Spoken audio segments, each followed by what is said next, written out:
recte endavant.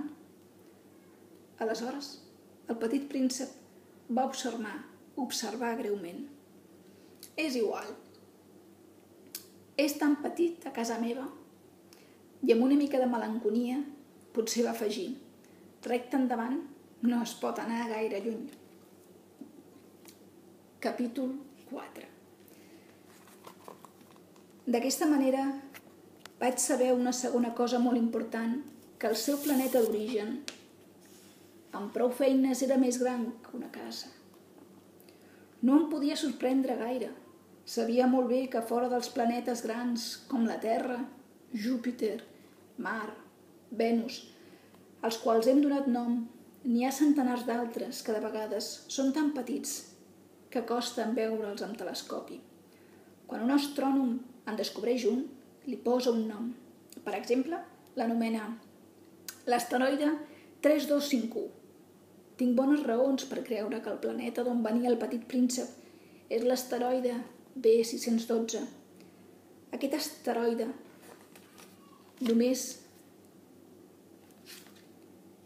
ha estat vist amb un telescopi una vegada, el 1909, per un astrònom turc.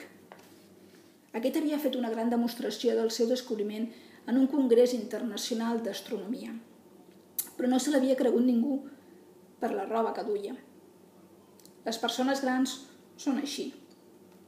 Afortunadament, per la reputació de l'asteroide B612, un dictador turc va imposar al seu poble, sota pena de mort, que es vestissin a l'europea. L'astrònom va tornar a fer la demostració el 1920 amb un vestit molt elegant, i aquesta vegada tothom hi va estar d'acord. Si us he explicat aquests detalls sobre l'asteroide B612 i si us n'he confiat el nombre, és per culpa de les persones grans.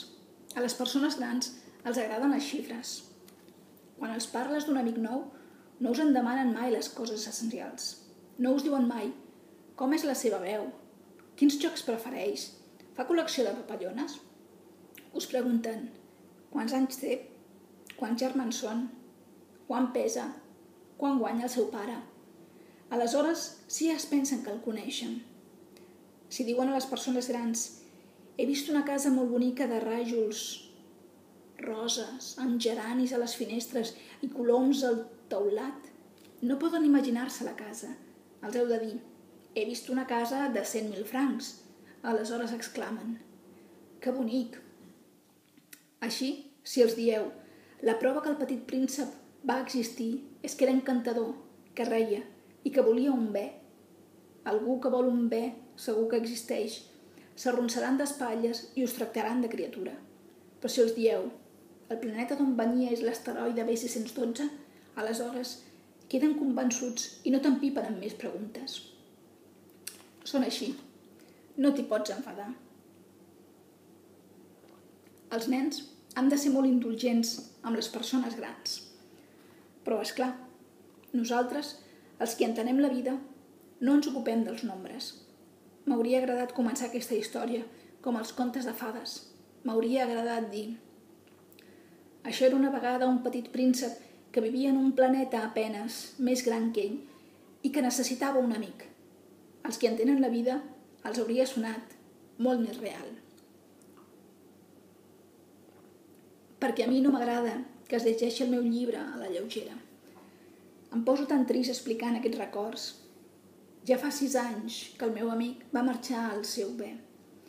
Si ara intento descriure'l és per no oblidar-lo. És trist oblidar un amic.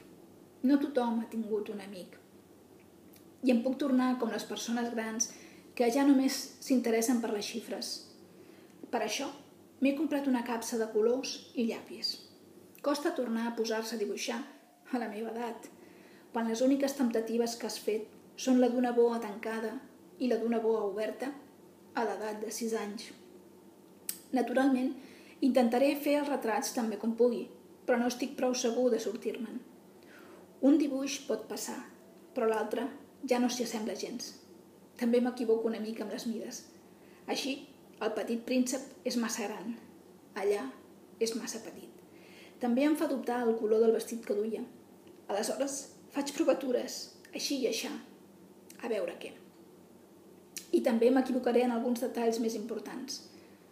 Però això m'haureu de perdonar. El meu amic no donava mai explicacions. Potser es pensava que jo era com ell, però jo, malauradament, no sé veure els vents a través de les caixes. Potser sóc una mica com les persones grans. Em dec haver fet vell. Capítol 5. Cada dia aprenia alguna cosa del planeta, de la marxa, del viatge. Li anava sortint de mica en mica, entremig de les reflexions que feia. Va ser així com el tercer dia vaig descobrir el drama dels baobabs. Aquesta vegada també va ser gràcies a LP, perquè tot d'una el petit príncep va interrogar com si tingués un dubte greu. És veritat, oi, que els vents es mengen els arbusts? Sí, és veritat. Me n'alegro. No vaig entendre per què era tan important que els vents es mengessin els arbusts, però el petit príncep va afegir. O sigui, que també es mengen els baobabs. Li vaig fer observar que els baobabs no són arbusts, sinó arbres grans, com catedrals, i que, fins i tot, si s'endugués tot un ramat d'elefants, el ramat no s'acabaria ni un sol baobab. La idea del ramat d'elefants va fer riure el petit príncep. S'haurien de posar els uns sobre els altres. Però, assenyadament va observar. Els baobabs, abans de créixer, comencen a ser petits. Exacte. Però per què vols que els vents es mengin els baobabs petits? Em va respondre. A tu què et sembla? Com si fos ben evident. I em va caldre un gran esforç d'intel·ligència per entendre el problema jo tot sol. Efectivament, al planeta del petit príncep hi havia, com a tots els planetes, bones herbes i males herbes. Per tant, bones llavors de bones herbes i males llavors de males herbes. Però les llavors són invisibles, dormen en el secret de la terra fins que algú no li ve la fantasia de despertar-se.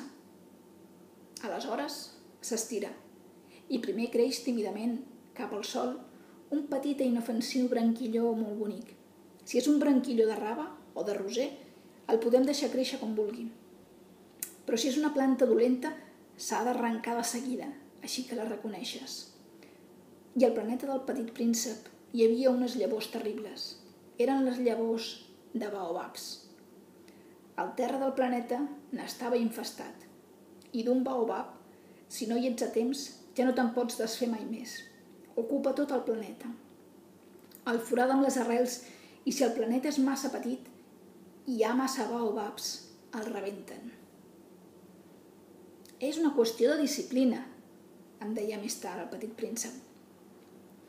Al matí, quan has acabat d'arreglar-te, has d'arreglar en compte el planeta. T'has d'obligar regularment a arrencar els baobabs, així que els distingeixes dels rosers, amb els quals s'assemblen molt quan són molt joves. És una feina molt pesada, però molt fàcil. I un dia em va aconsellar que tractés de fer un bon dibuix i ben maco perquè els nens del meu país ho entenguessin ben bé. Si un dia viatgen, em deia, potser els serà útil. De vegades, deixar la feina per més tard no té cap inconvenient. Però si es tracta dels baobabs, sempre és una catàstrofe. Vaig conèixer un planeta habitat per un gandul. No s'havia ocupat de 3 arbusts. I seguint les indicacions del petit príncep, vaig dibuixar aquest planeta. No m'agrada gens perdre un to de moralista, però el perill dels baobabs és tan poc conegut i el risc que correien els qui es perdessin en un asteroide són tan considerables que, per un cop, faig una excepció de la meva reserva. I dic, heus aquí els baobabs. Criatures, pareu, esment els baobabs. Era per avisar els meus amics d'un perill que fa temps que tenien a prop i que no coneixien. Igual que jo, que vaig treballar tant en aquest dibuix. La lliçó que donava valia la pena. Potser us preguntareu, per què no hi ha en aquest llibre altres dibuixos tan grandiosos com els dels baobabs? La resposta és ben senzilla. Ho he provat, però no me n'he sortit. Quan vaig dibuixar els baobabs, m'impulsava un sentiment d'urgència. Capítol 6. Ai, petit príncep, d'aquesta manera, i a poc, vaig anar entenent la teva petita vida melanconiosa. Durant molt de temps, l'única distracció que havies tingut havia estat la dolçor de les postes de sol. Vaig saber que aquest altre detall al matí del quart dia, quan em vas dir «M'agraden molt les postes de sol. Anem a veure'n una?» Però hem d'esperar. Esperar què? Esperar que es pongui el sol. Primer vas fer cara de sorpresa i després vas riure de tu mateix i em vas dir «Sempre em penso que sóc a casa». En efecte, quan als Estats Units és migdia, el sol, tothom ho sap, es pon a França. Si es pogués anar a França, en un minut es podria assistir a la posta de sol. Malauradament, França està massa lluny, però el teu petit planeta en tenies prou fer córrer les cadires uns quants passos i miraves el crepuscle cada cop que en tenies ganes. Un dia vaig veure pondre's el sol 43 vegades. I al cap d'una mica afegies, saps? Quan estàs així de trist, t'agraden les postes de sol. El dia de les 43 vegades estaves així de trist, doncs? Però el petit príncep no va respondre. Capítol 7. El 5è dia, un altre cop, gràcies al bé, em fou revelat aquest secret de la vida del petit príncep. Em va preguntar de cop i volta, sense preàmbuls, com si fos el fruit d'un problema meditat en silenci durant molt de temps, un bé. Si es menja els arbustos, també es menja les flors? Un bé es menja tot el que troba, fins i tot les flors que tenen espines. Sí, fins i tot les flors que tenen espines. I doncs, de què serveixen les espines? Jo no ho sabia. En aquell moment estava molt preocupat intentant afluixar un cargol massa fort del motor. Estava molt preocupat perquè l'avaria em començava a semblar molt greu i l'aigua per veure que s'estava acabant em feia témer el pitjor. De què serveixen les espines? El petit príncep no renunciava mai a una pregunta un cop l'havia feta. Jo estava enfadat amb el cargol i vaig respondre de qualsevol manera. Les espines no serveixen de res. És pura dolenteria de les flors. Oh! Però, després d'un silenci, em va engegar, amb una mena de rancúnia. No et crec. Les flors són febles, són ingènues.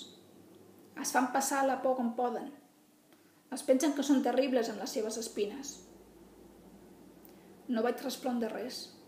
En aquell moment em deia, si aquest cargol es continua resistint, el faré saltar d'un cop de martell. El petit príncep em va tornar a destorbar les reflexions. I tu et penses que les flors...